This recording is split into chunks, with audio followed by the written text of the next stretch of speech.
मैं सुनील जी, खाटी बिहारी, शुद्ध भारतीय।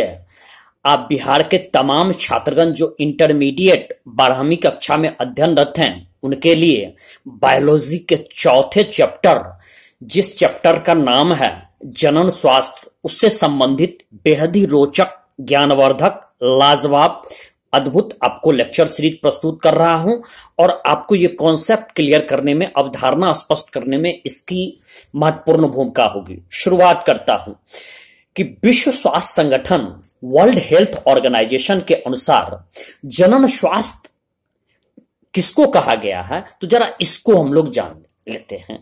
तो जनन स्वास्थ्य, या सामान्य रूप से कहते हैं कि जनन स्वास्थ्य किसको कहते हैं, तो जनन के सभी पहलू, जिसमें स्वास्थ्य भी शामिल हो, शारीरिक हो, भावनात्मक हो, व्यवहारात्मक हो, सामाजिक स्वास्थ्य भी शामिल हो, ये सभी पहलुओं को शामिल जनन स्वास्थ्य में किया जाता है। अगली जो जानकारी है, तो ये विश्व स्वास्थ्य संगठन ने कहा कि जनन स्वास्थ्य, आमतौर पर लोग मानते हैं कि क्या जनन तंत्र का कोई स्वास्थ्य थोड़ी होगा, स्वास्थ्य तो होता है कि सामान्य मानव का। नहीं नहीं नहीं, ऐसा, इसमें कई पहलू आते हैं, शारीरिक, भावनात्मक, व्यवहारात्मक और सामाजिक पहलू भी आते हैं। जनन स्वास्थ्य से क्या समस्याएं हैं, उसकी क्या कार्यनीतियां हैं, इसके बारे में हम लोग जानना शुरू करते हैं।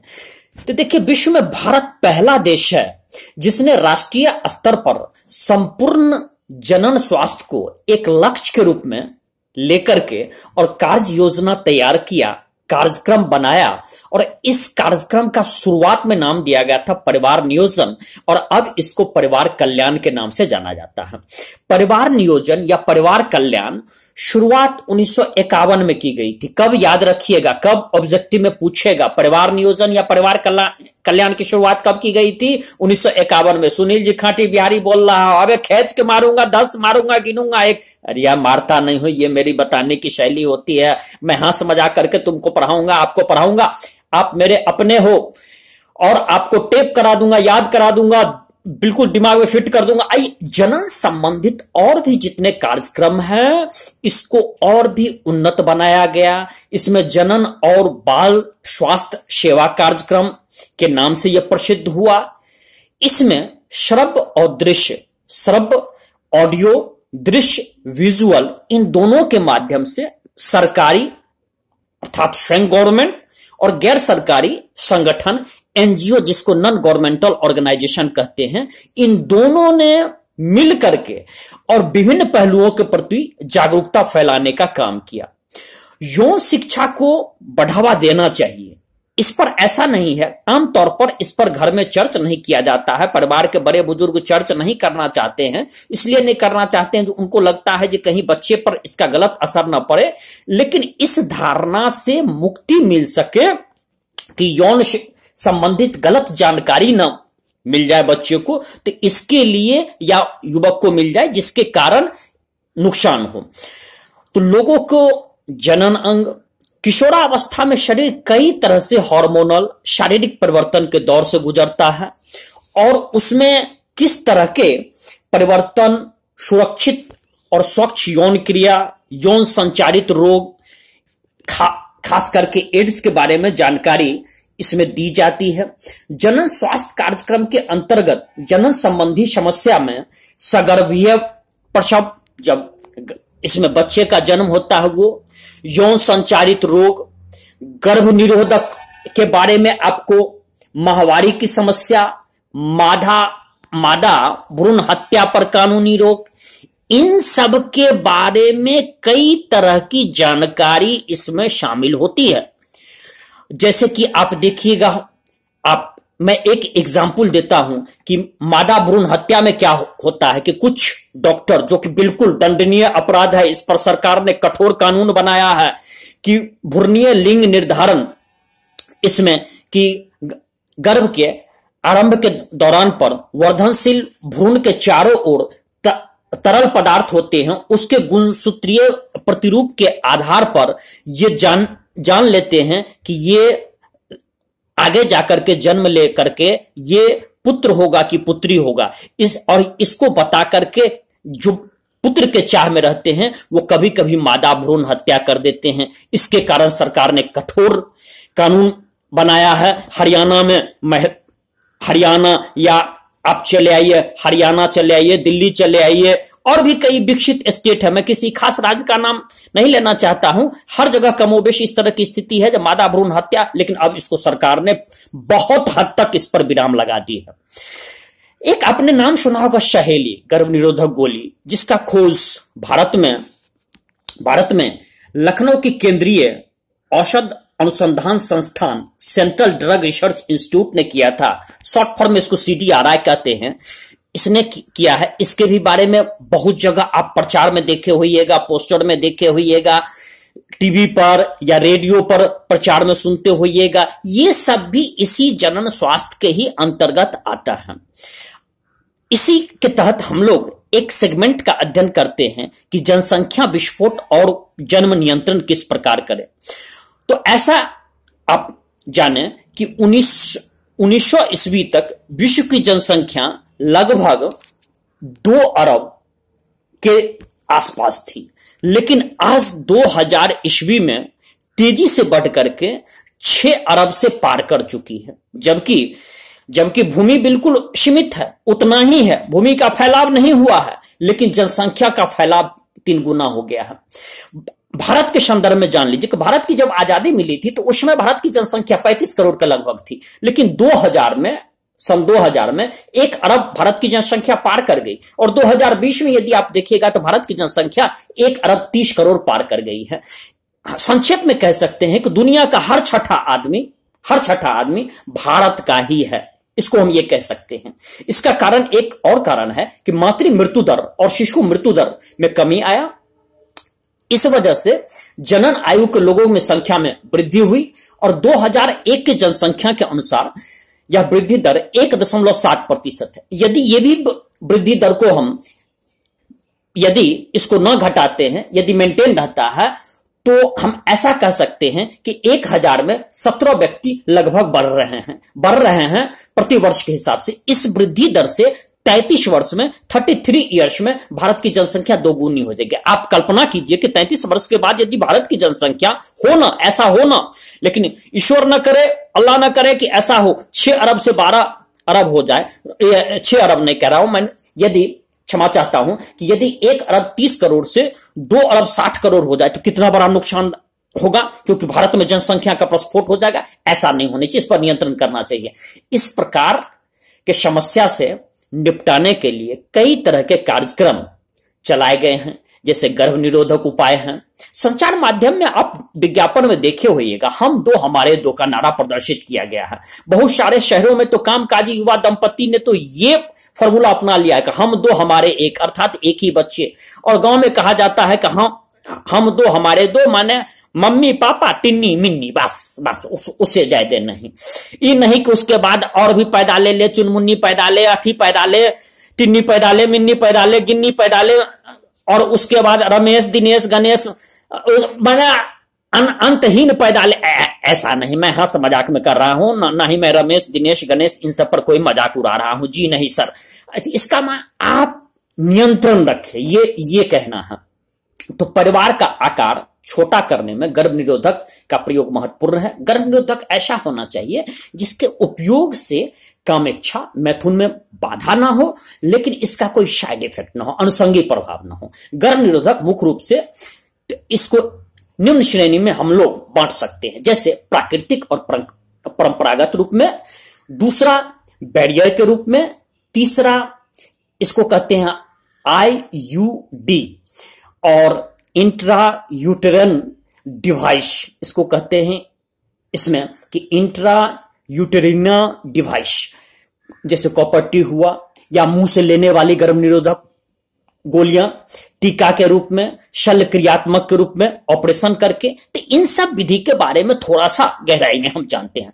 प्राकृतिक विधि में है कि ये विधियां ऐसी होती है कि अंडाणु, जिसको ओवम कहते हैं, और शुक्राणु, जिसको स्पर्म कहते हैं, इनको संगम से रोकने का काम करता है। इसमें एक तरीका होता है कि आवधिक संयम रखना, जिसमें महिला जिनकी माहवारी चक्र 10वें से 17वें दिन की अवधि में, ये माहवारी चक्र की जो 10वें और से 17वें दिन रहता है, इसमें गर्भधारण की संभावना बहुत ज्यादा होती है। तो इस निश्चित अवधि में मैथुन से बचे, संभोग से बचे। दूसरा है कि बाह्य स्खलन या आंतरिक मैथुन या आंतरिक मैथुन, नहीं आंतरिक, आंतरिक मैथुन, आंतरिक मीन्स की बाहर, बाह्य स्खलन मीन्स की बाहर वीर्य पतन करना, जिसमें पुरुष साथी संभोग के दौरान वीर्य स्खलन से ठीक पहले जब उसको आभास होता है तो उस स्थिति में अपना वीर्य सेचन वो योनि से बाहर करे।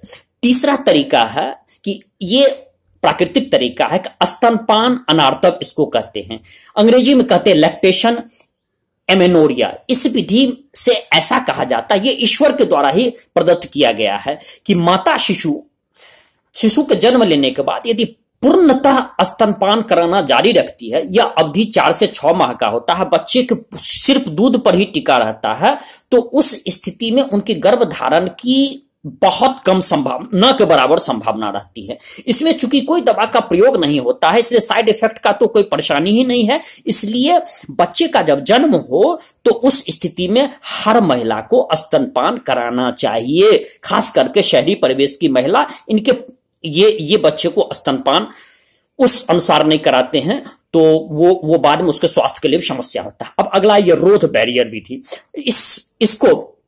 इसको कहा जाता है कि रोधक साधनों के माध्यम से अंडाणु और शुक्राणु को मिलने से रोक दिया जाता है। इसके लिए कॉन्डोम्स बहुत ही प्रचलित है। यह पतली रबर और लेटेक्स का बना होता है। कॉन्डोम इस मामले में उपयोगी माना जाता है कि इससे 2 फायदा है, एक तो गर्भधारण रुकती है, गर्भधारण नहीं होता है, और दूसरा यौन संचारित रोग खास करके एड्स और हेपेटाइटिस बी, इन सब से बचाव होता है। और भी है जिसको हम बैरियर रोध के रूप में इस्तेमाल करते हैं, जैसे डायफ्राम हुआ, गर्भाशय ग्रीवा हुआ, उसके बाद रबर इसमें वॉल्ट हुआ, ये आपको गर्भाशय ग्रीवा टोपी हुई, इन सब का भी इस्तेमाल करते हैं। और तो ये सब आपका बहुत ही प्रभावी विधि है। अब एक और प्रभावी विधि है जिसको दूसरा प्रभावी विधि या लोकप्रिय विधि कहते हैं, इसको गर्भाशय युक्ति या इंट्रा यूट्राइन डिवाइस आईयूडी का उपयोग करके करते हैं। ये युक्ति डॉक्टर या अनुभवी नर्सों के द्वारा ही संपन्न किया जाना चाहिए। इसमें योनि मार्ग में कुछ ऐसा जिसको कहते हैं आईयूडी, उदाहरण आप ले ले, लूप बना देना जिसको कहते हैं बांध देना, लिपलेस लूप, या तांबा मोचक आईयूडी, कॉपर ट्यूब भी इसको कहते हैं, मल्टीलोड 375 कॉपर टी, या हार्मोन मोचक आईयूडी, प्रोजेस्ट्रोन हुआ, एलएनजी 20 हुआ। या आईयूडी गर्भाशय के अंदर क्या करता है, जब कॉपर की आयन छोड़ता है, और कॉपर की आयन छोड़ने के बाद इससे शुक्राणु की गतिशीलता बढ़ जाती है और निषेचन क्षमता इसकी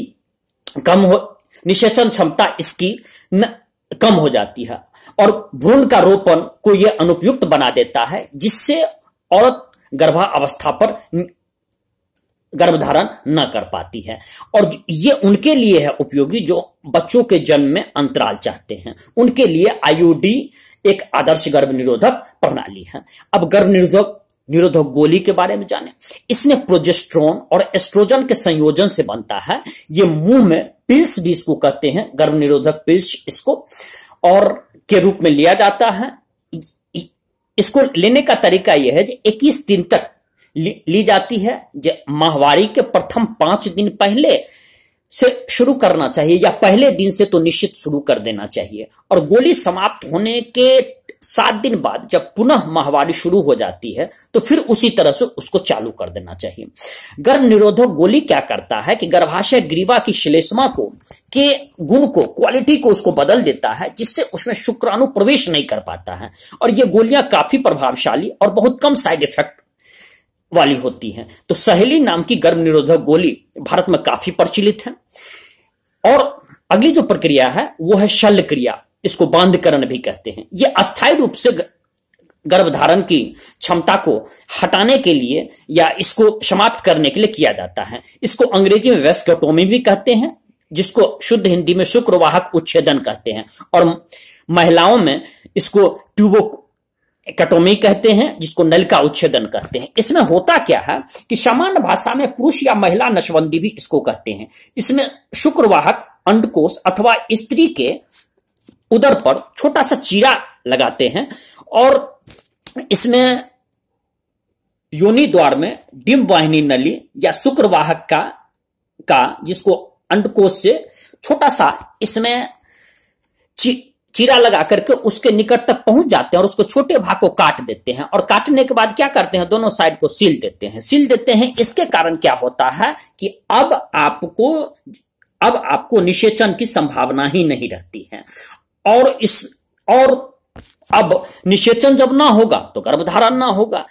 लेकिन इसमें एक चीज है कि यदि मान लीजिए कोई एक बच्चे पर बांध्याकरण कर लेते हैं, लेकिन यदि कुछ हो गया, दैविक विपत्ति, कुछ दुर्घटना हो गई, तो उस स्थिति में इसको पूर्वत स्थिति लाने में काफी समस्या, गुंजाइश कम रहती है। अब हम लोग आते हैं कि यदि गर्भ निरोधक गोली खाते हैं या कुछ और हम उपाय करते हैं, तो उस स्थिति में क्या इसका साइड इफेक्ट, थोड़ा बहुत साइड इफेक्ट से इनकार नहीं किया जा सकता, जैसे पेट दर्द हुआ, बीच बीच में रक्तस्राव हुआ, अनियमित मासिक धर्म हुआ, और कुछ दुर्भाग्यपूर्ण परिस्थिति ऐसी होती है कि यदा कदा कभी कभी कुछ महिलाओं को कैंसर तक का कारण बनता है, लेकिन बहुत कम अल्प कैंसर के और भी कारण हो सकते हैं। अब एक और टर्म के बारे में अध्ययन करते हैं जो अत्यंत महत्वपूर्ण है, एबॉर्शन। इसको हम लोग कहते हैं कि सगर्भता और चिकित्सीय समापन। गर्भावस्था पूर्ण होने से पहले जानबूझ करके स्वैच्छिक रूप से गर्भपात कराना या गर्भ का समापन कराना, उसको हम लोग एबॉर्शन कहते हैं। इसको दूसरे शब्दों में गर्भपात भी कहते हैं या चिकित्सीय सगर्भता समापन भी कहते हैं। गांव में हंसेंगे नहीं, इसको पेट गिराना भी कहते हैं। कि पेट गिराना आमतौर पर अशिक्षित महिलाएं इसको कहती हैं। अंग्रेजी में इसको एबॉर्शन कहा जाता है, खास करके बिहार में। तो पूरी दुनिया में प्रत्येक साल आप आश्चर्य करेंगे 4.5 से 5 करोड़ तक के भ्रूण को या जिसको कहते हैं कि एबॉर्शन की घटनाएं होती हैं। ये कुल गर्भधारण का 1/5 हिस्सा है, अर्थात 5 गर्भधारित शिशु में 1 भाग शिशु जन्म से पूर्व ही उसका एबॉर्शन कर दिया जाता है। चूंकि एबॉर्शन नैतिक, धार्मिक, सामाजिक पहलू से जुड़े होने के कारण यह बहस का विषय है, और एबॉर्शन, गर्भपात कानूनी है या नहीं, ये अलग अलग देशों में अलग अलग मुद्दा है। लेकिन ऐसा माना जाता है कि सगर्भता, गर्भ 12 सप्ताह के अंदर का है, तो उस स्थिति में एबॉर्शन सुरक्षित माना गया है। इसके बाद गर्भपात उसी अनुपात में थोड़ा बहुत संकटपूर्ण और खतरनाक होता है। 6 माह के बाद तो खतरनाक माना जाता है, और 6 माह के बाद तो बच्चा और जच्चा, बच्चा तो जोखिम होता ही होता है, जच्चा मां की भी प्राण संकट में होती है, उन पर भी खतरा आ जाता है। यह भी देखने में आया है कि अधिकतर गर्भपात गैर कानूनी रूप से अकुशल नीम हकीम से कराए जाते हैं। लिंग निर्धारण, मादा भ्रूण हत्या भी इसका मुख्य कारण है। और एक और कारण है कि जैसे कोई कुंवारी लड़कियां मां बन जाती हैं, सामाजिक प्रतिष्ठा और लोक लाज के डर से कभी उनको कराना पड़ता है, या कभी इस तरह का होता है जब बच्चा यदि गर्भ में है और वो विकलांग है, मानसिक रूप से इस तरह का है कि उसका जन्म लेना खतरनाक है, तो वो नुकसानदायक है, इसलिए उस स्थिति में उसको किया जाता है। या कभी कभी बलात्कार की घटना होती है, कभी कभी ऐसी घटनाएं होती है, आतंकवाद में कुछ महिलाएं पीड़ित होती है, वो गर्भधारण कर लेती है, तो उन सब स्थिति में एबॉर्शन किया जा सकता है। अब यौन संचारित रोग देखिए। यौन संचारित रोग की अंग्रेजी शब्दावली है सेक्सुअल ट्रांसमिटेड डिजीज। कोई भी रोग, एसटीडी उसको कहते हैं, यौन संचारित रोग। कोई भी रोग जो मैथुन द्वारा या संभोग द्वारा संचारित होकर के आता है, तो इसको हम लोग यौन संचारित रोग कहते हैं। इसको रतिज रोग भी कहते हैं। रतिज रोग माने का ऐसा रोग जिसको सामान्य भाषा में कहते हैं, जो कि रात में चूंकि जनरली इस तरह की संभोग रात में ही की जाती है, इसलिए प्रायः तो उसको रतिज रोग नाम भी दिया। उसको वेनरल डिजीज भी कहते हैं। इसका उदाहरण है सुजाक, गोनोरिया, सिफिलिस, हर्पीस, हेपेटाइटिस और एड्स भी है। एड्स के बारे में आगे मैं आपको कभी बतलाऊंगा अगले चैप्टर में। HIV और हेपेटाइटिस बी और जेनाइटल हर्पिस को छोड़ करके बाकी सारी यौन रोग का उपचार किया जा सकता है। आमतौर पर 15 से 24 वर्ष के लड़कों लड़कियों में इसमें यौन संचारित रोग होने की घटनाएं कुछ अधिक होती है, क्योंकि उस स्थिति में उनके शरीर में कुछ बदलाव आते हैं और वो शायद यदि गलत दिशा में भटक गए तो ऐसा हो जाता है। तो प्रिकॉशन क्या लेना चाहिए ताकि इस तरह की घटनाएं से न रूबरू होना पड़े। किसी भी अनजान व्यक्ति से या बहुत व्यक्ति से यौन संबंध बिल्कुल न रखे, मन पर नियंत्रण रखे, पढ़ाई में ध्यान लगावे। दूसरा, संभोग मैथुन के समय पर कॉन्डोम्स का इस्तेमाल करे। तीसरा, आशंका होने पर प्रशिक्षित डॉक्टर से मिले। अब आते हैं एक अगली की बांधता किसको कहते हैं। बांधता को सामान्य भाषा में बांझ भी कहते हैं। उन्मुक्त या असुरक्षित सहवास के बावजूद भी यदि बच्चा जन्म न ले, बच्चा पैदा करने में असमर्थ हो, तो उसको बांधता कहते हैं। गांव में इसको बांझ कहा जाता है। इसके अनेक कारण होते हैं, शारीरिक, जन्मजात, रोगजन्य, औषधिक, प्रतिरक्षात्मक, मनोवैज्ञानिक, कुछ भी हो सकता है। जबकि भारत में महिला पर दोष मढ़ा जाता है, लेकिन ये सत्य नहीं है। ये दोष किसी में हो सकता है, पुरुष में भी हो सकता है, महिला में भी हो सकता है। इसको बांधता क्लिनिक में जाने से ही आपको पता लगेगा। इसलिए यहां पर बहुत हद तक निदान भी होता है। जैसे कुछ तकनीक है, सहायक जनन प्रौद्योगिकी, इसको या पात्रे निषेचन, IVF कहते हैं। इन विट्रो फर्टिलाइजेशन, जो शरीर से बाहर, शरीर के ठीक भीतर जैसे स्थिति पैदा करके और तब फिर निषेचन करा करके भ्रूण को स्थानांतरण किया जाता है। इसको हम लोग टेस्ट ट्यूब बेबी कार्यक्रम भी कहते हैं। इसमें युग्मज और प्रारंभिक भ्रूण को स्थानांतरित करके और डिंब वाहिनी में, फैलोपी में स्थानांतरण करके, और इसको एक शब्द है कि ZITF, जाइगोट इंट्राफेलोपियन ट्रांसफर कहते हैं। लेकिन शर्त यह है कि इसमें 8 ब्लास्टीमियर्स से कम एक यूनिट होता है, तो ये भ्रूण का होना चाहिए। इससे अधिक यदि होगा, 8 ब्लास्टीमियर से अधिक होगा, तो इसको इंट्रा यूटेराइन ट्रांसफर कहते हैं, जिसको IUT कहते हैं। और एक होता है जिसको कहते हैं जीव निषेचन फर्टिलाइजेशन। इसमें ऐसा किया जाता है कि स्त्री के भीतर जो युग्मक होता है उसको स्थानांतरण करते हैं। दाता से अंडाणु ले लेते हैं और शुक्राणु से लेकर के, और फिर उसका निषेचन करा करके फैलोपी नलिका में डाल देते हैं।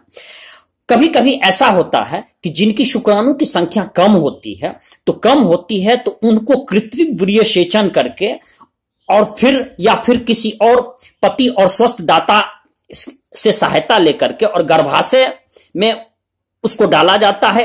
इसको IUF प्रणाली कहते हैं।